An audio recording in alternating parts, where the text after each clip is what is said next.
Hey Gateway, this is Pastor Jason. I want to thank you so much for joining us for Gateway Midweek, and I'm so excited because we've got some great individuals here with us tonight. And so many times we've come together and we've talked about invite, connect, develop, and serve. Right, like our purpose here at Gateway: invite others in, connect in relationship, develop our gifts, and serve our community. And all four of those things are going to be present in tonight's conversation, and so I'm excited. And so, real quickly, I just wanted to kind of introduce everybody. Over here on my far right, this is Ed and Jan Garber, and so they're going to share a little bit of kind of what brought them to Gateway, many years ago, and I've known them for a lot of years, and so it's a blessing to get to know them and to be blessed by them. And then right next to me, this is Sabrina. Tell me your last name. Barrios. So I didn't want to get that wrong. So so Sabrina's here. She's somewhat newer to Gateway, and so yes. And so we're excited to hear about this story. And so I kind of know a little bit about the story, and I thought, man, this would be something that we want to share with everybody because I think it's so important. And so let's just kind of jump in. And so Sabrina, we had talked a little bit before we started filming, and so I just wanted to kind of start a question on what brought you to Gateway. What were the things that happened in your life that kind of started you down a certain journey that brought you here? So. Okay, I think I should start with the fact that my job. So I am a firefighter engineer, which means I drive fire engines for a living. Cool. With the city of Porterville. And I've been a firefighter for about 15 years now. Okay. So why that's important is because of the events that took place that ultimately got me to Gateway. Mm-hmm. My year of 2020, right, it was not good for anyone with COVID and everything going on, but my year was particularly a little more difficult. Starting February 15th, I lost my dog of 12 years, who was my best friend. And then 3 days later, on February 18th of 2020, I would lose two brothers in a fire at the library fire in Porterville City. That day, I was not supposed to be on duty, but I was on overtime. And I ended up being on the RIC team, which is the Rapid Intervention Crew, that actually goes in the event of a Mayday, which did take place. Yeah. So I actually had to drag one of my brothers out of the fire, and that began a very emotional toll on me. That event led to my relationship, my fiance and I breaking up because he couldn't understand what I was going through. I felt very lost. About a month later, I would lose my grandfather unexpectedly, who raised me like a father figure to me, and I lost him. So I was just hit with one loss after the other in such a short amount of time. A few months later, I would eventually go on leave for PTSD. It was a very, very hard time for me. So when I went on leave, I was encouraged to find a church, and the splitting of the relationship, I lost my house in that to him, and so I bought a house just down the street. Okay. And it's a very cute little house, but I would drive by every day and I would see Gateway, and I was told, just find a church in your neighborhood. And I can't explain what it was, but every time I drove by, it's just like this church was saying, like, you should come here. And so I decided that I would. And so at the end of September, mid-September, I saw you guys having your outside service, and I thought, I'm gonna go to that. And so I arrived on my first day, and I was pleasantly surprised at how inviting everyone was. I remember walking up and just being met with kind eyes, because that's all you could see at the time. Masks, everyone was wearing masks, and I just remember them being so welcoming and inviting me in. And Dan Hutchings, he offered to take my chair and help me find a seat. And I had glasses on and a mask, so he couldn't see my face. But I was like, thank you very much. And so we start walking, and I remember thinking, like, I was so nervous, and he stops in this square, and I had no idea why, but I was just like, this is not where I'm supposed to sit. And he couldn't see my face, right? Everything was covered up. And I just remember thinking, like, I'm not supposed to sit here. And as if he could read my mind, he stops, he turns around, and he says, I don't think you're supposed to sit here. And I was like, okay, what is going on right now? Because there's no way he saw my face, and I don't think he can read minds, but if he can, he just heard it. And so he picks up my chair, and he takes off walking, and we stop in this square, and these two are chatting away, and I just remember thinking, this is where I'm supposed to sit.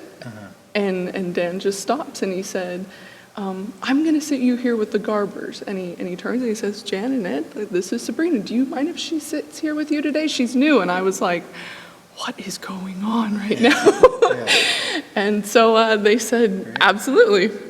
Awesome. Yeah, it was pretty amazing. Yeah. Yeah, because we were sitting in those squares, and everybody's supposed to stay in their little family group, and all of a sudden Danny brings Sabrina over and sits there with us, and we're thinking, wow, this must have been a God thing, because it started the beginning of a really special relationship. Well, let me, just to jump back a little bit, first, man, you're talking about all these experiences of loss, right? Yes. Just in a short period of time. And so, I know that there are people that are watching that through all of this have experienced loss as well. And just hearing your story and just, talking about how I think it just shows you how God has you, right? Even in the darkest of things, right? To find yourself in a pretty dark place. And I'm sure you've probably many times when you're alone, quiet in your thoughts of like, man, can it get any worse? And then the next day you get a phone call, right? The next day this happens and you're just going, man, what is going on here? But then now, as you've moved away from those things, you see, man, God is using these things in really significant ways. And so that's huge. And so you meet Ed and Jan, and so, maybe quickly share, kind of how you got to Gateway, right? Because there's other people in this story. So what brought you to Gateway? And I know it wasn't in September, it was a lot longer. Actually, it was 1973. Okay. When I got out of the military, Air Force. We were going to stay where I was discharged, but they said, no, we'll go back to Visalia. New Christians, we said, well, we got to find a place to land.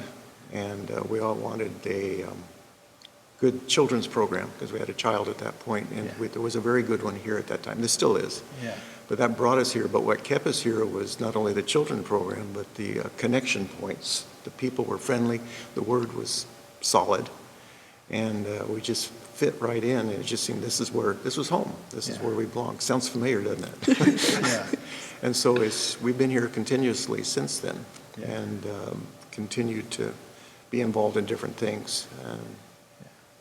Thinking back to your story, when somebody greeted you, one of the ways I came to Christ was a little old lady came up to us when we were visiting a church where I was stationed. She goes, "You're new here," in a Methodist church of all places. And that was kind of the start of my journey. But the same thing happened when we moved here, so that it was continuous. The Lord just brought us here and kept us here.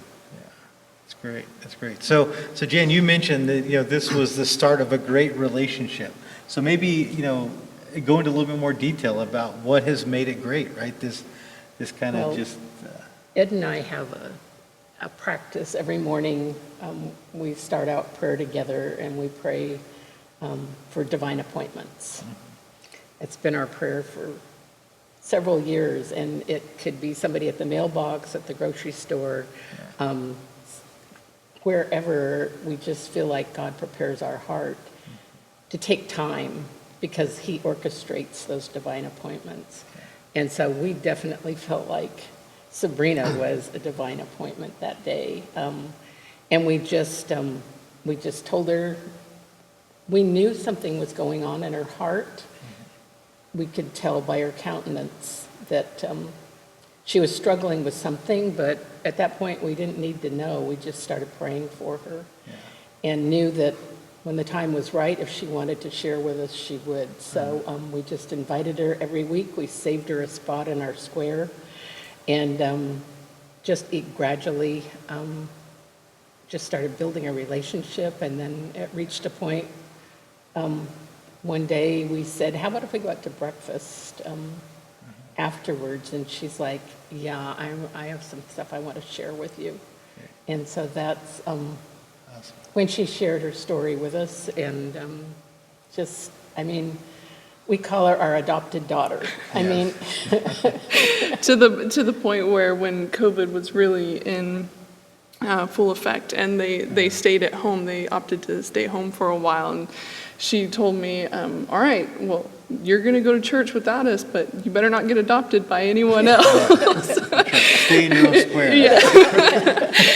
I think I was on loan at one point. Yeah, you did. Yeah, she was on loan a couple of weeks, but then. That's it. They came back and said, she's ours again. Yeah. I want to, just briefly just share the fact that, you're talking about these things that you've gone through. You move here to Visalia, and, you're driving by the church, and there's, people are telling you, hey, you may want to consider going to church, find one in your community, find one in your neighborhood.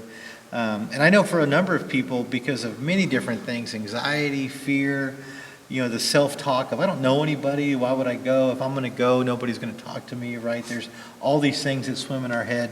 But I want to encourage, many people that are watching, if you find yourself in that situation, man, I want to just pray for boldness, that you're able to overcome those fears, those anxieties, because I think when we find ourselves in those places, we really find Christ, right? These divine appointments, Yes. Saying, Danny Hutchings read my mind, right? Even though he couldn't see my face at all. And, you're just kind of being like, okay, this is weird, right? Like God's doing some things. And Yes, he and was. it's and even in the moment, it may not even think like, I don't even know what's happening, right? But then also the boldness of being able to tell somebody, hey, we're praying for you, right? Yes. And you could have very easily told Danny, you know what, we don't know Sabrina, so maybe it's best if she was 6 feet away, right? Like, there's all these things that could have happened, but to be obedient to what God is doing, and have that boldness, right, of just saying, hey, we're praying for you, and we'd love to connect with you whenever you're ready. And so again, I want to encourage those who may have been in the faith, since the 70s, right? Like, God is still doing ministry. God still wants to use you in special ways. And so I just, again, want to just encourage you to step out on faith, right? Step out on faith and seek out these divine appointments, these relationships. And so I wanted to kind of land here. So you're here at Gateway, you're getting plugged in. And so kind of what has happened recently, right? Like, you started to kind of help out here at Gateway, and so maybe Yes. share a little bit about what brought you to that. So. I grew so much spiritually, right? I started reading through the Bible. I make it an effort to do daily devotionals, and I one day just started praying that I wanted to do more, right? I wanted to be fruitful. I wanted to do more for Him through me. They had done so much for me, and I had come I made these huge improvements on my spirituality, on who I was, on finding myself again, and I felt like it was time to pay it forward and to do work for God.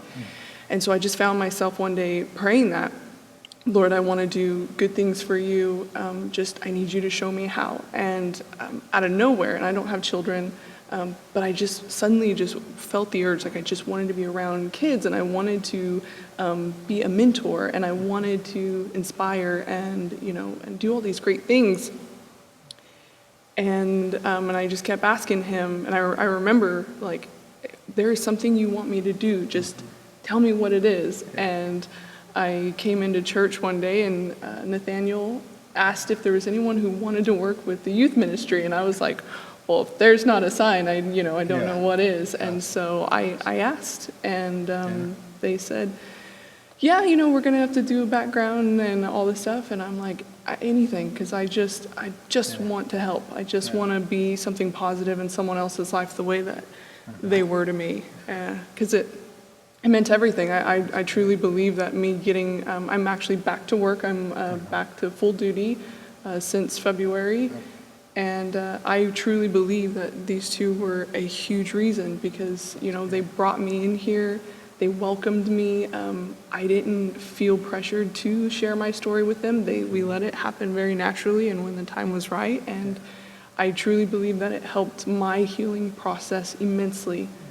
And so what better way, than to thank God by doing more good works. Yeah, that's awesome. That's awesome. What a great story, just to again, to just share with you, we're blessed by you and, the countless others in our community that put their life on the line, and find themselves in interesting situations, but having that heart to serve, right? Having that heart to do some of those dangerous things, and probably the most dangerous is working with high schoolers, right? Which is awesome. And so, what an encouraging word. I mean, we're talking about relationship, right? When we talk about the purpose of Gateway, invite, connect, develop, and serve, within all of that, we can get caught up in these little slogans and these little words, but at the heart of that, they're stories, they're individuals. They're what has happened here of an individual that's going to work and experiencing just some life-changing things that are very difficult. And through that, find Christ, right? Through that, find hope, find relationship, find family in a sense.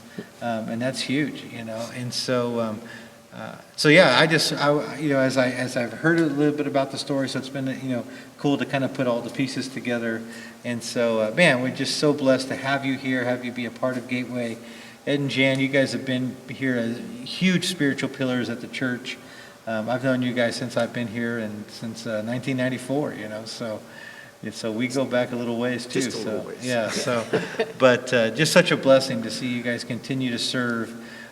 We just a few weeks ago we talked to, but Jim's talking about how he's in retirement, but man, he starts sharing the things that God is still doing in his life, and so that's what I love, right? Is the fact that we have so many different age demographics here on the stage, but God is moving in the lives of each and every one of us, and he still has stuff for us to do. And so, man, we're excited that you're serving, that you're here, that you're growing in your faith. We can't wait to continue to hear about what God is doing in your life, and how he grows in this relationship. And so, again, I want to encourage you, if you're watching, if you're thinking, you know what, God, too, has also been speaking to me about doing more, about, hey, I want to do things. God, reveal these things to me. And so there's opportunities to serve, so make sure that you look for those opportunities. If you want some help, call the church. We can get you connected to the right people to get you serving, to get you into relationships. And so Sabrina, Ed, Jan, we thank you so much for just sharing this story, being faithful to God, being open to what God has for you. Even though it's scary, right? Even though it's big, but God is good. And so, again, appreciate each and every one of you, and thank you for being a part of Gateway. And Gateway will continue to connect with you because that is what we do. Have a blessed rest of the week. God bless.